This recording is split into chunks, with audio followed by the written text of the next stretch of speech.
Hello traders, Jason here from Leavitt Brothers. It seems like a good time to check out the state of the market. That's what I'm going to do today in this video. First, quick reminder, my masterclass in trading is available at the link below this video. It's the class I wish I had when I got started trading. It's the class I wish I had a year after I got started because it would have gotten me over the hump and accelerated my progress. I've gotten a lot of good feedback. It could be a game changer for you. You ought to check it out. All right, so let's talk about the market. The large caps and small caps are doing well. In fact, a lot of the market is doing well, but tech and consumer discretionary have fallen off. So if you look on the surface, the net of everything is doing fine. But if you look beneath the surface, different stocks are leading. So let's analyze the state of things. First, I'll go through the weekly and daily Nasdaq and S&P charts, and then I'll dig into the market's breadth with the internals to get a glimpse of what's going on beneath the surface. All right, let's get to it. All right, so here is the S&P 500 weekly. Okay, obviously big dip when the virus first broke out. We got a strong rally. We got consolidation pattern for a couple months. Then we got a strong rally. And you know what? Right now, I consider this just to be a consolidation pattern within an uptrend. Okay, I'm going to call a spade, and that's actually what it is. Okay, the 8 is kind of supporting it. The 21 is definitely support. You got support from the 21, which is the orange line. Support there, some support there, some support there. Okay, the S&P hit a new high. It closed back within its range, no problem. The trend is up. The market's doing well, and it actually has a little bit of a cushion to work with here. Okay, so overall, the S&P 500 is doing just fine. No reason for worry, no reason for anything. I consider what has taken place this entire calendar year to be nothing more than a consolidation pattern within an uptrend. Now let's look at the Nasdaq. So here's the Nas. You get the same, uptrend, consolidation, uptrend. And so as of right now, and we have a little messier of a consolidation, a little bit more volatile consolidation. As of right now, it is the Nasdaq's right here, which is not that much different than where it was at the beginning of the year. We had a move up, and then we had a move down, and we're basically right back where we were in early January. Okay, so different stocks are leading. Okay, there's some stocks that have fallen 50%, but overall the index is simply unchanged going back almost 3 months. There's been a push higher and a push lower, and right now we're pretty close to the middle of the range.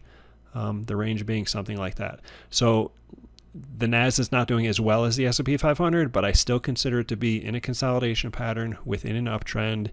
You have pretty good support from the 21 there, 21 there, 21 there, and 21 there.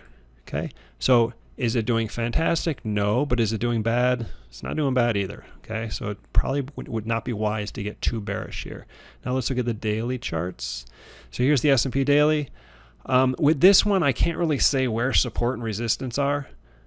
You could try and grab your ruler and try and draw a straight trend line through some of these highs, and they don't really match up. And you can try and draw a line through the lows, and they don't really match up either. I'd rather just look at this and say, hey, the trend is up, okay? Like regardless of where support might be or where resistance might be, there's no question that the market is moving from bottom left to top right. And you can't deny it. Some of these volume surges, like this volume there, that volume there, that volume there, and that volume there, those are all quad witching days. I don't really put any stock into it. I look at this chart and I say the index is moving from bottom left to top right. Support and resistance are hard to identify, but there's no question what the trend is. Now let's look at the Nas. So we get a strong move here. You get consolidation. Terrible line there, sorry. Breaks out, and so it looked like we had a little bit of a head and shoulder top here. So shoulder, head, shoulder, and then we broke down, but it didn't go very far. Now it looks like we have a head and shoulder bottom here, where it's like this is the shoulder, head, and possible shoulder. Okay, so but bottom line honestly is like it's right here, which is again not much different than right here. So we had a move up, we had a move down, and now we're pretty much unchanged going back to the first or second week of January. Okay, so it's definitely weakened. You can see the 21 supported it through here, and then it got trapped by the 21 right there and right there. And then the NAS over the last 2 weeks has gone above the 21 and below the 21. Okay, so I consider this to be a key level and a key time. So if it can get back above the 21 here and establish itself, then I think we make a run at the highs. If it gets trapped down here under the 21, then we're probably going to revisit the lows. And at that point in time, we got like more of a downtrend in place. And things get a little bit more interesting. You know, bulls would be edge of their seats. But I'd say things have definitely weakened, but they're not in horrible shape. Now let's check out some breadth indicators. All right, so what we have here is we have S&P 500 up top. We have the 10-day, 20-day, and 50-day of the NYSE AD line. Okay, so for the 10-day, divergences, well, first I'll back up and say characteristic of an uptrend is you get a lot of prints above zero with an occasional print below zero, which is perfectly fine. Okay, divergences tend to lead to temporary tops, but emphasis on temporary. So we had, you know, higher high here, lower high there, and the market dropped. We had higher highs here, lower high here, you know, dropped. Higher high here, and we got a lower high here. Divergences at a high level tend not to be too potent, but divergences like this one, that where the second hump is at down near zero, tend to be a little bit more potent. So we'll have to watch out for that. The 20-day MA of the AD line isn't doing too bad. It's just rotating up and down between 0 and 400. That's perfectly fine. The 50-day MA of the AD line is not doing too bad. I guess you can say that it's declining here, but the print here, which obviously is, you know, no different than numerous prints going back for almost a year, at least almost 9 months, is at a good level. So overall, not bad. Okay, overall not bad. I don't see anything like major. Maybe we get a little bit of softness because we got a divergence here that will eventually play out, but this could easily be negated by coming down and then just come back up. So the picture with the S&P 500 is not bad. Okay, the index is trending up, and the breadth indicators, and this breadth indicator is doing well. The cumulative, this is the cumulative NYSE AD line, trending up, higher highs, higher lows above the rising 50-day moving average. This would tell you that the big picture is still in good shape, and there aren't very many reasons to be overly worried. You can see what happened over here, where it dropped below, tried to bounce, got rejected, and then spent a lot of time trending down and below the moving average, and then it really didn't get better until we got above the moving average and eventually built on that. Okay, we're far from that right now. There are no warnings here. We don't have any no divergences in place, and obviously we have a little bit of a cushion to work with, so things look good here.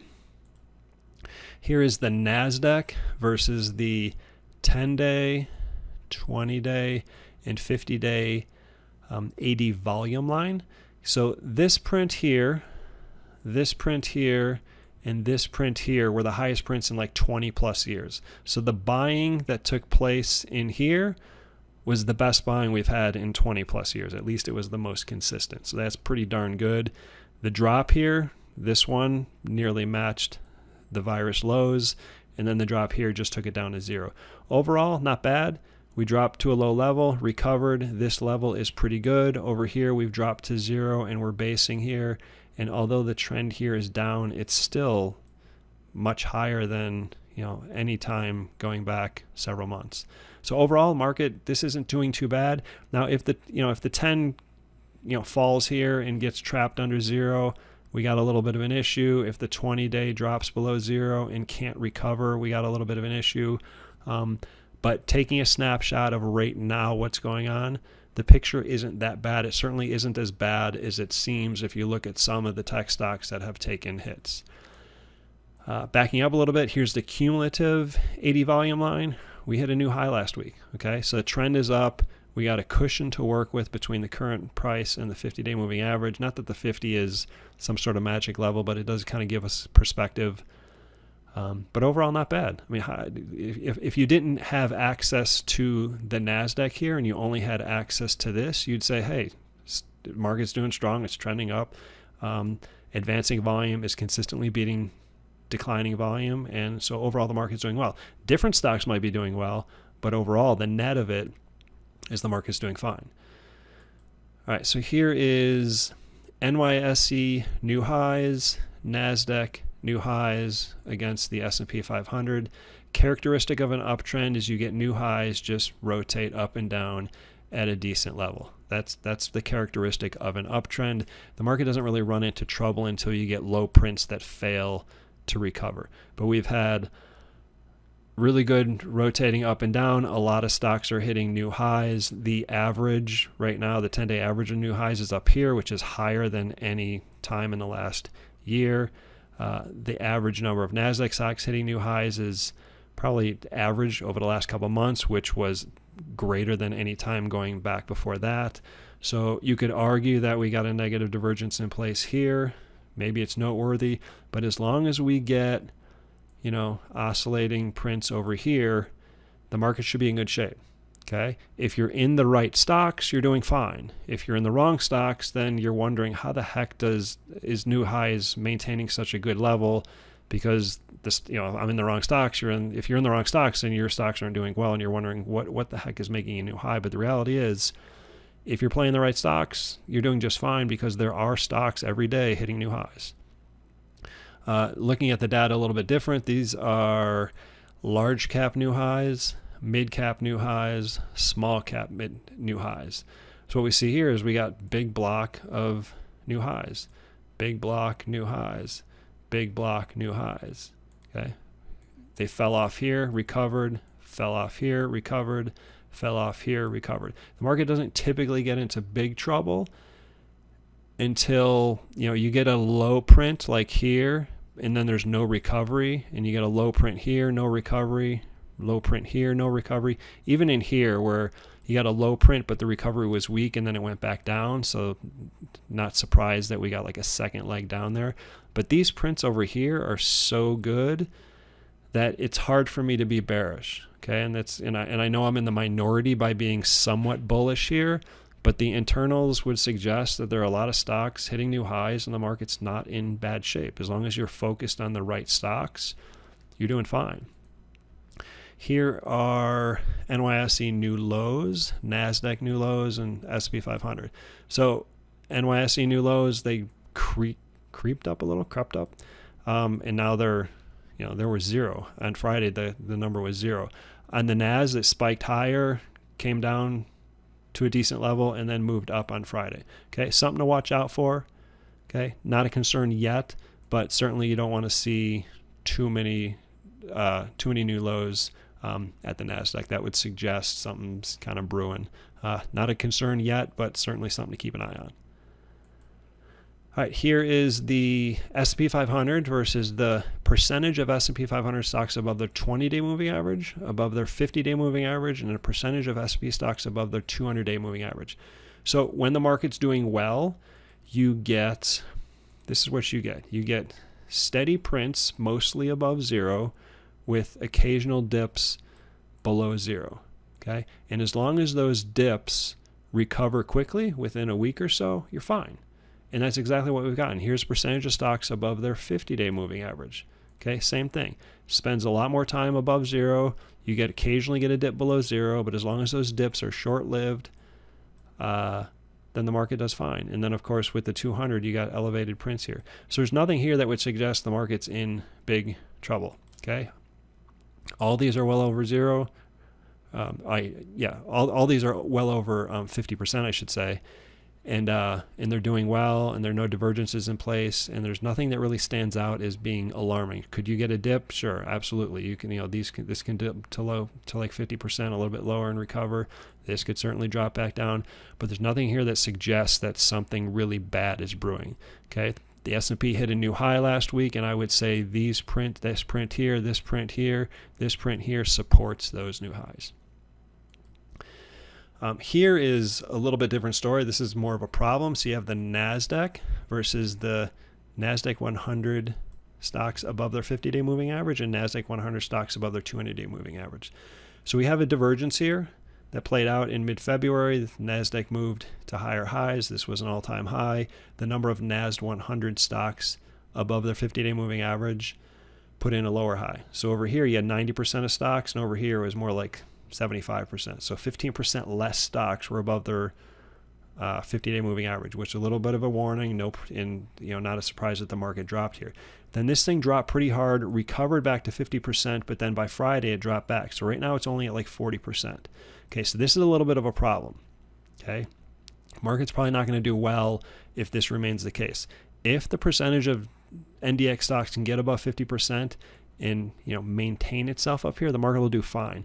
But if it goes up and gets rejected, or it doesn't even go up and just kind of moves down from here, then the market's going to probably fall again.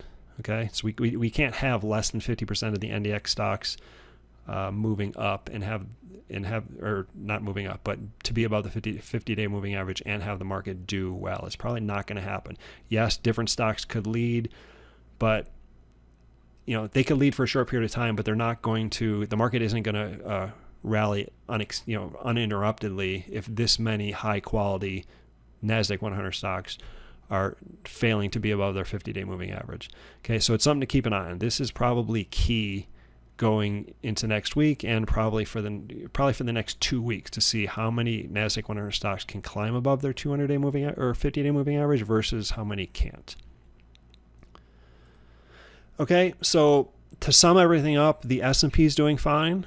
Higher highs and higher lows. The 80 lines are in good shape. New highs and new lows are in good shape. The percentage of stocks above various moving averages are in good shape. The Nasdaq is more neutral. It's near the middle of its range, and the percentage of NDX stocks above the 50-day moving averages is only at about 40%. Okay, new highs are in good shape. New lows are starting to come off their lows. So a lot of stocks are doing well, but the stocks that are doing well are different than the stocks that were doing well a few months ago. So we need to make adjustments. Looking out over the next week or so, a lot of things are out of the way. Earnings season's pretty much winding down. The Fed is out of the way. Quad witching's out of the way. I think if the NAS can improve a little bit here, I do think we can go on a little bit of a run. If it can't improve, then I think the entire market is kind of going to be held back. All right, thanks for watching, and I'll see you next time.